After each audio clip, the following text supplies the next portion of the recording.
Yo, salut tout le monde, c'est Amel2004, on se retrouve pour une nouvelle vidéo, mais avant n'hésitez pas à vous abonner, à activer la cloche des notifications pour être au courant des dernières vidéos et pour plus de fun.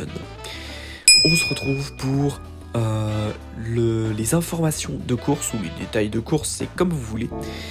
Donc là, pour ça, on va aller dans le mode sport en fait pour avoir tous les détails de course. Mais voilà, c'est pas uniquement dans le mode sport que les informations sont ici, en fait c'est dans toutes les courses du jeu, que ce soit course en ligne, championnat en ligne, circuits mondiaux, comme on va pouvoir le voir vite fait tout à l'heure sur circuits mondiaux, ou alors le lobby, ou alors les missions, etc. C'est les informations de course, c'est partout là où il y a des courses, pour résumer. Donc, on va retourner dans le mode sport pour continuer la vidéo. Et donc pour la vidéo, j'ai choisi la Toyota Gazoo Racing GT Cup avec toutes les informations de course. Donc voilà. Donc on va aller voir les détails de course. Donc ça va, peu importe votre... Enfin bref, je m'embrouille. Donc là, vous avez toutes les informations qu'on va traiter de suite. Donc voilà. Donc là, ici, il y a information générale, c'est tout ce qui concerne un peu la course. Les paramètres des qualifications, paramètres de course, paramètres des pénalités, restrictions d'options de conduite, règlement voiture spécifiée et règlement en général. Voilà, sachant qu'il y a plein d'informations, on va pouvoir traiter les informations une par une. Là, par exemple, il y a ici information générale, comme vous pouvez le voir, circuit, donc c'est le circuit où se déroule la course. On va prendre aussi quelquefois l'exemple des 24 heures du Mans pour cette vidéo. Je tiens à préciser aussi que je suis un peu enrhumé dû au pollen, donc c'est normal si ma voix a un petit peu changé. Le nombre de voitures, c'est le nombre total de voitures durant la course. Vous êtes compris dans ce nombre-là. BOP, préparation interdite, grande vitesse. Le BOP, l'équilibre des performances, balance of performance en anglais, c'est tout simplement un équilibre des performances entre chaque voiture. Si vous avez une Mercedes classe A AMG et une groupe 4 et une AMG GTR groupe 4, ces deux voitures qui seront, il y en aura une plus rapide que l'autre, un tout petit peu plus, et du coup ça va faire une course pas du tout équilibrée, dans le sens que ces voitures, en fait, avec le balance of performance, donc l'équilibre des performances, ça va faire en sorte que les voitures en fait vont être à peu près égales en termes de points de performance. 650 points de performance, admettons, c'est la cible. Il faut que ce soit dans le 650, quelque chose points de performance. Ou alors égal pour toutes les voitures. C'est tout à fait possible aussi. Ça permet d'avoir une course beaucoup plus équilibrée. Voilà, c'était la petite information. C'est un peu... c'est ce qu'il y a aux 24 heures du Mans au sein de chaque catégorie. Hypercar, LMP2, GT amateur, je crois. Enfin, je sais plus exactement. Mais voilà, globalement, il y a ça dans toutes les courses. Toutes les courses officielles, même les 24 heures du Mans, globalement. C'est parfait, c'est un exemple parfait puisque on traite cette vidéo sur le circuit de la Sarthe, donc le circuit des 24 heures du Mans. Ensuite, la grande vitesse, ça, c'est un équilibre des performances, un type, parce qu'il y a moyenne vitesse et petite vitesse, ça c'est autre chose, puisqu'on est en groupe 1, on a grande vitesse. Voiture utilisée, tout simplement, vous pouvez avoir votre voiture dans votre garage, ou spécifique à une épreuve, louer une voiture spécifique à l'épreuve, ou les deux. Indépendamment si vous avez une voiture du garage, vous pouvez choisir les deux. Voilà, donc petite information comme ça pour passer. Ensuite... voilà, donc je vais utiliser ma voiture pour faire cette manche de ce championnat.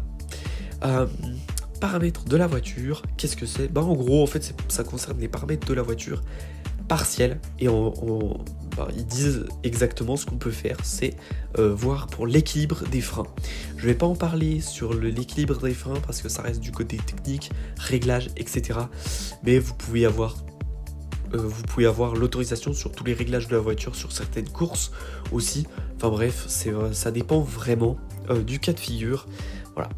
Maintenant, paramètres des qualifications. Temps de qualification 5 minutes. Qu'est-ce que c'est? En gros, c'est le temps total des qualifications.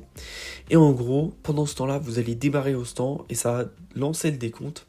Et vous pouvez tout simplement ne pas participer au temps de qualification ou alors partir suffisamment derrière les autres. Enfin bref, peu importe. Après, je vais pas donner ma petite technique personnelle pour essayer de tirer un meilleur temps, mais voilà.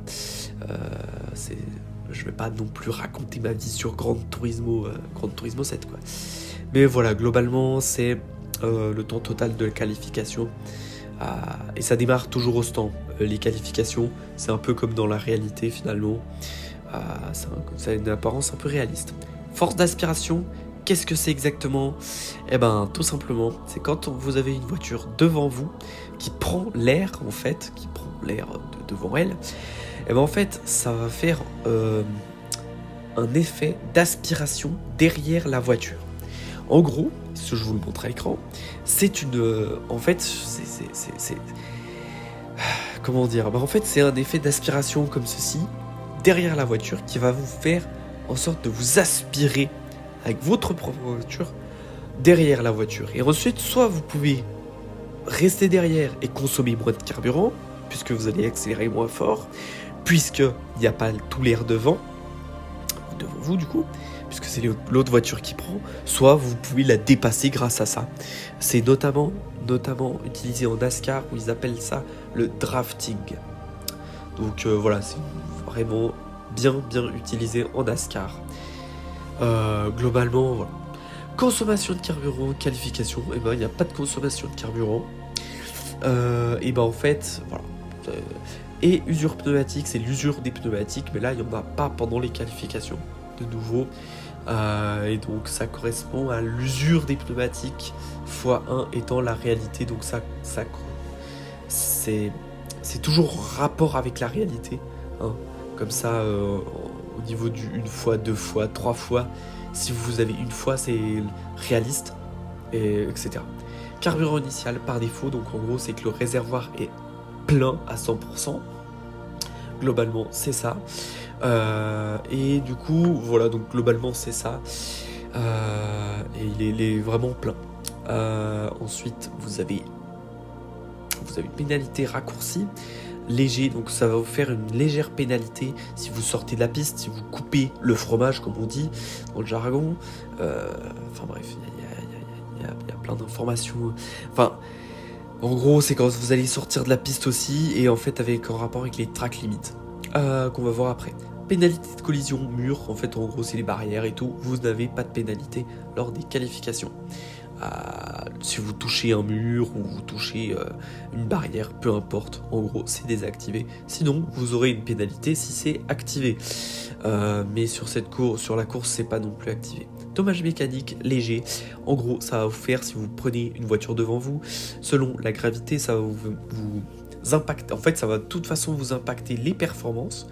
Donc en gros ça va vous faire soit la carrosserie sera touchée et vous aurez moins de performance, donc vous irez moins vite au temps autour, ou alors c'est plus grave et c'est plutôt un dommage mécanique moteur qui va vous faire perdre un peu plus de temps au stand aussi, mais c'est l'affaire peut-être de 10 secondes au grand maximum de réparation. Si vous passez au stand, et la différence entre léger et fort, c'est que léger, ça va se réparer automatiquement au bout d'un certain temps. Il n'y aura pas besoin de passer au stand pour ça, pour réparer les dommages mécaniques. Il y a quand même 6 tours, ce serait bête que il n'y ait pas léger et puis qu'on doive tous aller au stand. Ça mettrait un sacré désarroi. Paramètres de course, donc c'est tous les paramètres généraux de la course. Nombre de tours, 6 tours au total de la course. Donc 6 tours, vous allez faire 6 tours. Sinon, c'est en temps. Et en fait, je vais reprendre l'exemple des 24 heures du Mans. Les 24 heures du Mans durent 24 heures. Et après les 24 heures, vous serez à un certain tour. Et en fait, vous devrez finir votre tour pour finir la course. tant que vous n'avez pas fini votre tour, vous n'avez pas fini la course. Après, je ne vais pas m'étaler sur les règlements des 24 heures du Mans, sur le dernier tour, mais je pense que ça vaut une belle encyclopédie. N'hésitez pas à regarder des vidéos pour ça. Peut-être une idée de vidéo. Voilà, donc type de départ lancé ou départ arrêté. Départ lancé, vous serez déjà lancé à une vitesse lorsqu'il y aura le départ, à l'image des 24 heures du Mans. Je vous encourage à regarder un départ des 24 heures du Mans sur les réseaux sociaux ou sur YouTube ou sur toute autre plateforme. Donc consommation de carburant, on avait déjà vu ça, c'est par rapport à la réalité. Donc vous aurez une consommation de carburant réelle, en temps réel. Usure pneumatique, c'est la même chose, vous aurez une usure pneumatique en temps réel. Après, bien sûr, si vous faites x2, vous allez user vos pneus 2 fois plus vite par rapport à la réalité, et ainsi de suite, x3, etc. Vous m'avez compris. Force d'aspiration, qu'est-ce que c'est ? En fait, j'ai expliqué ça juste avant. C'est réaliste, parce qu'il y a faible, forte et réaliste. Faible, faible, forte, c'est forte, et réaliste, c'est du côté réaliste. Dommage mécanique, j'ai pas besoin de vous expliquer, je vous ai expliqué ça juste avant. Carburant initial, donc en gros, voilà, c'est pas par défaut, il y a 7 litres de carburant. Ça va être un peu juste pour faire les 6 tours, soit 1,1 litre par tour. Ça devrait être faisable pour ce type de véhicule, surtout que c'est des plug-in hybrides et non pas des hybrides classiques. Donc voilà. Donc après voilà, si vous faites, il y a quoi, 80, 90 km, 90 km à peu près de course, donc 85 je crois, 85 km à tout péter de distance, mais ça fait quand même quelque chose. Voilà, puis en fait voilà, j'avais fait des calculs déjà par rapport aux courses, à la consommation 24 heures du Mans. Réduction de l'adhérence hors piste, c'est quand vous allez sortir de la piste, aller dans l'herbe par exemple, vous allez perdre l'adhérence de façon réaliste, et ensuite vous aurez une réduction de l'adhérence qui va peu à peu se perdre, même après être allé sur l'herbe, parce que ça, c'est d'apparence réaliste, puisque voilà. Vitesse de ravitaillement, c'est le nombre de litres qui entrent dans le réservoir par seconde. Donc c'est 10 litres par seconde. Normalement, c'est... Enfin bref, voilà. Minimum d'arrêt au stand. Là, il n'y a aucun arrêt au stand, mais si vous avez 1 ou 2 arrêts au stand obligatoires, vous devez aller minimum tant de fois au stand. Tant de fois au stand pendant la course. Voilà, c'est souvent dans les courses en ligne, les courses quotidiennes notamment. Délai avant fin de course, donc 90 secondes, donc 90 secondes, donc 1 minute 30, c'est du moment que le premier a franchi la ligne d'arrivée, vous avez 1 minute 30, ça va être plus simple comme ça, pour arriver avant que ça se finisse, qu'il y ait les résultats directement sur le menu. Voilà, donc une course là, jusqu'à la fin de la course, pour résumer. Paramètres des pénalités de raccourci, on a pu voir ça juste avant. Globalement, léger, moyenne, forte, je sais plus exactement. Voilà, donc globalement, voilà, c'est en rapport avec les track limits qui sont... peu importe. Pénalité collision mur, ça on avait déjà vu ça avant. Pénalité pour collision avec d'autres voitures, si vous faites le boulet de canon, le boulet là en fin de ligne droite et que vous shootez tout le monde, vous aurez une pénalité pour ça, et du coup ça va pas le faire. Limite du circuit normal, c'est en rapport aussi avec les track limits. Il y a différents types de limites du circuit selon Gran Turismo, mais dans la réalité ça reste les lignes blanches aux 2 extrémités de la piste. Les vibreurs ne sont pas compris là-dedans, mais du coup, ils sont en dehors, en fait. Mais voilà, globalement, c'est ça. Je peux vous montrer directement, vite fait, une image. Voilà, les track limits. Voilà, donc... globalement, en fait, les track limits, c'est pas très réaliste en Gran Turismo par rapport à la réalité. Donc ça, c'est un petit peu un point à revoir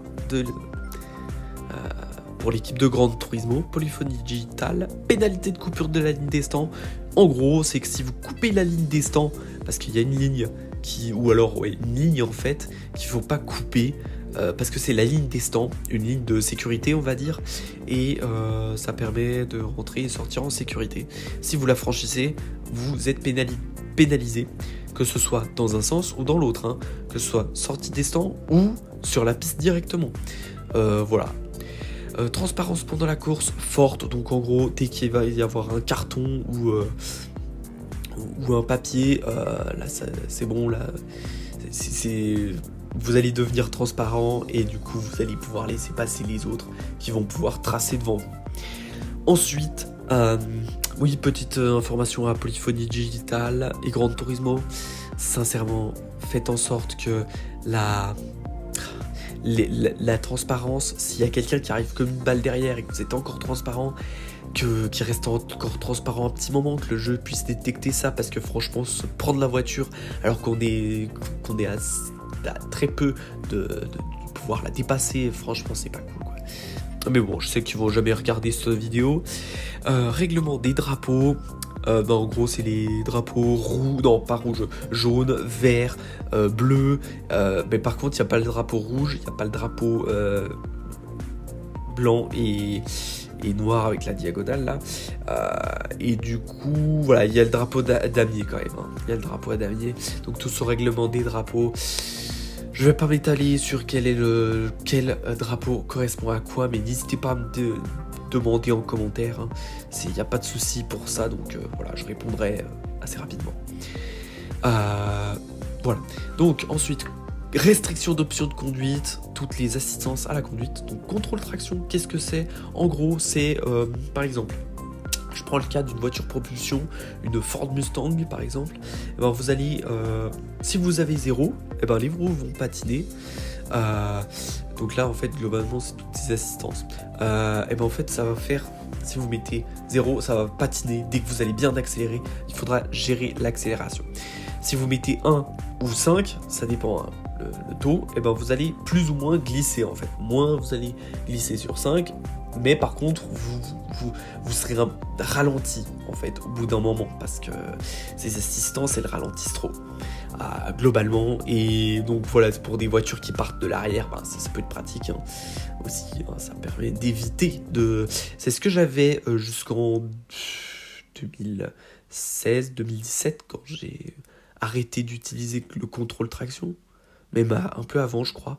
Mais voilà, ça fait bientôt 10 ans que j'utilise plus le contrôle traction sur aucune voiture, à part une fois de temps en temps, mais encore.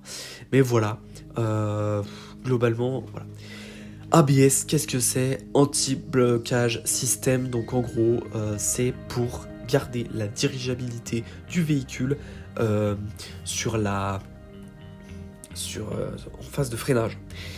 Ça va faire en sorte que ça va pas bloquer les roues d'un coup, ça va freiner, relâcher le frein, freiner, ça va faire plusieurs phases comme ça, à répétition, pour garder la dirigeabilité du véhicule.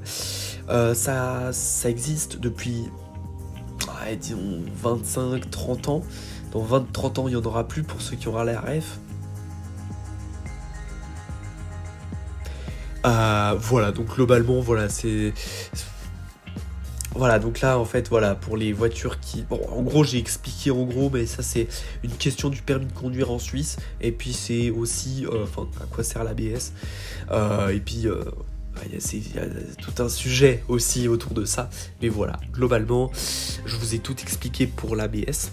Conduite automatique, en gros ça doit être la conduite un peu automatique, genre ça pas tourner le volant, mais genre accélérer, freiner tout seul, je sais pas exactement. N'hésitez pas à me dire en commentaire si vous savez, parce que je connais pas trop les assistances. Moi j'utilise jamais les assistances à part l'ABS d'habitude.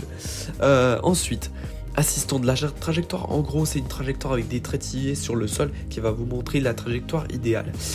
Après, c'est souvent ça devient rouge là où vous devez freiner ou ralentir en tout cas.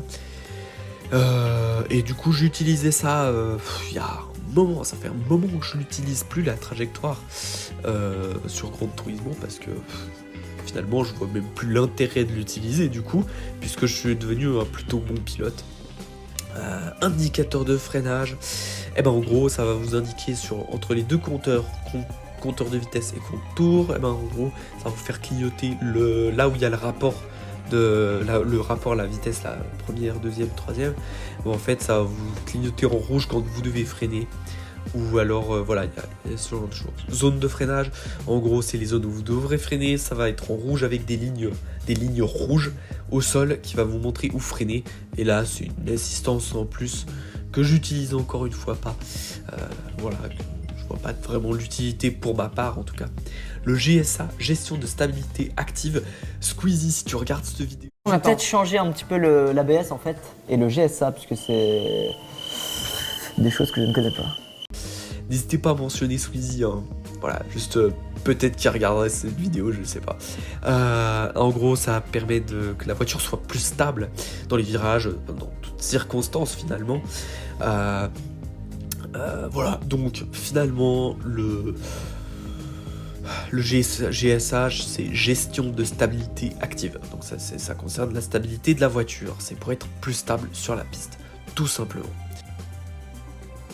Aide au contre-braquage, donc qu'est-ce que c'est? Ça va vous aider en fait si vous commencez à partir de l'arrière. C'est un peu à l'image de tourner à droite pour aller à gauche. Tourner à droite pour aller à gauche, génial, génial. Voilà, donc en gros ça va vous aider à contre-braquer dans l'autre sens pour vous rattraper dans ces conditions. Ça sert à ça au contre-braquage, et après sinon si vous contre-braquez et que tout à coup vous risquez après de repartir en raquette, vous faire une raquette dans un virage en gros, vous allez tellement vouloir contre-braquer vos machins, vous allez repartir dans l'autre sens et vous allez faire un tête-à-queue dans l'autre sens. C'est ça, de prendre une raquette dans un virage, enfin faire une raquette dans un virage. Voilà, donc c'est un peu tout pour les assistances. Le GSA, donc j'ai encore tout expliqué, c'est vraiment des assistances de conduite, notamment le contrôle de traction et l'ABS sont des vraies assistances qu'il y a dans l'automobile dans la réalité. Règlement voiture spécifié, ben voilà, la voiture spécifiée, j'ai rien besoin de dire plus, c'était le petit chapitre le plus rapide de cette vidéo. Règlement, c'est le règlement, les règlements généraux vite fait, le règlement. Donc pneus utilisables et type course tendre, ou alors course intermédiaire ou course, puis tout simplement ces trois types de pneus. Course tendre, bon ça va aller de toute façon 6 tours sur le banc, ça va pas bouffer pleinement nos pneus.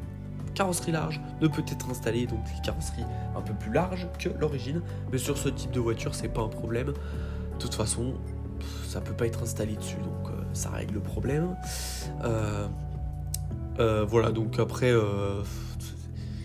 restriction de livrée, aucune limite, parce que en fait sur certaines courses il peut y avoir une restriction de livrée en mode vous devez mettre cette livrée et pas la vôtre, etc. Donc là il n'y a aucune limite, ce qui est cool, on peut exprimer notre créativité.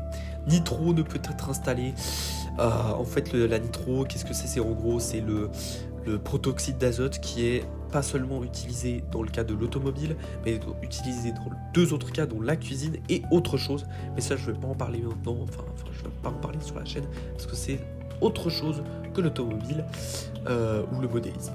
Alors, frein à main, en gros, c'est limité, donc en gros, vous pouvez pas utiliser le frein à main quand vous êtes en train de rouler. Par contre, à l'arrêt, vous pouvez. Utilisation de cartes, logique, c'est interdit. Vous ne pouvez pas utiliser de cartes durant cette course. Mais voilà, personne va utiliser de cartes dans une course comme ça, à moins que ce soit pour embêter les gens. Bon, après voilà, c'était un peu tous les paramètres de course qu'il y avait. Et vous avez...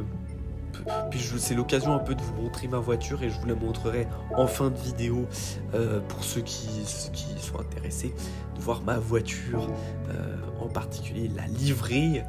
Mais voilà, globalement en fait c'était toutes les informations de course, et là vous pouvez voir qu'il y a toutes les informations les plus importantes ici. Voilà, et puis après vous avez les détails de course qu'on a vu juste avant, mais voilà, avec des couleurs et tout ici. C'est vraiment plutôt pratique. Et voilà, j'espère, du coup voilà, j'espère que cette vidéo vous aura plu. C'était Emmanuel 2004 pour Gran Turismo 7. Ciao ciao. Pars pas encore maintenant, je te montre la livrée vite fait. Admire cette magnifique livrée, n'hésite pas à me dire en commentaire qu'est-ce que t'en penses. Elle n'est pas encore finie, je compte la finir bientôt. Allez, ciao ciao.